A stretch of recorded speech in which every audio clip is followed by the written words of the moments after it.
আসসালামু আলাইকুম। ১৯তম শিক্ষক নিবন্ধনের সার্কুলার সম্পর্কিত বিশেষ আপডেট। এখন পর্যন্ত ১৯তম শিক্ষক নিবন্ধনের সার্কুলার কবে দিবে সে সম্পর্কিত বিশ্বস্ত সূত্রে কোনো তথ্য পাওয়া যায়নি। তাদের ভাবনায় আপাতত ১৯তম শিক্ষক নিবন্ধনের সার্কুলার সম্পর্কিত কোনো চিন্তা আপাতত নাই। এখন তারা অষ্টম এনটিআরসি সব প্রতিষ্ঠান প্রধান ও সহকারী প্রধান এর যে ভাইবা এবং তাদের নিয়োগ প্রক্রিয়া কী হবে সেইটা নিয়ে একটু তারা ব্যস্ত আছে। ওইটা শেষ হবার পরেই হয়তোবা ১৯তম শিক্ষক নিবন্ধনের সার্কুলার সম্পর্কিত তারা একটা প্রস্তুতি নিবে। সেই ক্ষেত্রে হাতে মোটামুটি সময় আছে। এ মাসে তো সার্কুলার আসার কোনো সম্ভাবনাই নাই। সামনের মাসে যদি আসে সেক্ষেত্রে হয়তোবা প্রথম অথবা মাঝামাঝি সময় আসতে পারে। তো মাঝামাঝি সময় হওয়ার সম্ভাবনা একটু বেশি।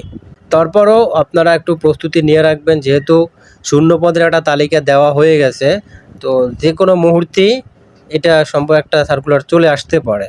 আপনারা আপনাদের মতন প্রস্তুতি নিয়ে রাখুন। আপনাদের এবার তো পরীক্ষা হবে, ২০০ মার্ক এমসিকিউ আকারে পরীক্ষা আসবে, তো আপনাদের প্রস্তুতিটা একটু ভালোভাবে নিতে হবে। আর সাবজেক্টিভ বিষয়ের উপরে ১৪০ মার্কের এবং জেনারেলের উপরে ৬০ মার্কের পরীক্ষা হওয়ার কথা। তাই সাবজেক্টিভ বিষয়ের উপরে বেশি গুরুত্ব দিন, যাতে সেখানে একটু ভালো মার্ক আনা যায়।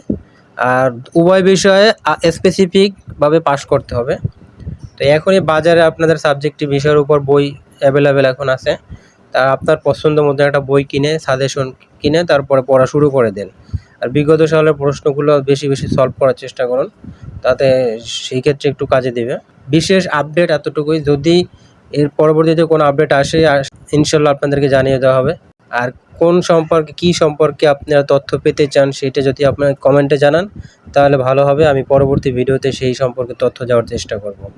আর এমন ভিডিও পেতে চ্যানেলটি সাবস্ক্রাইব করে রাখুন। ধন্যবাদ। আসসালামু আলাইকুম।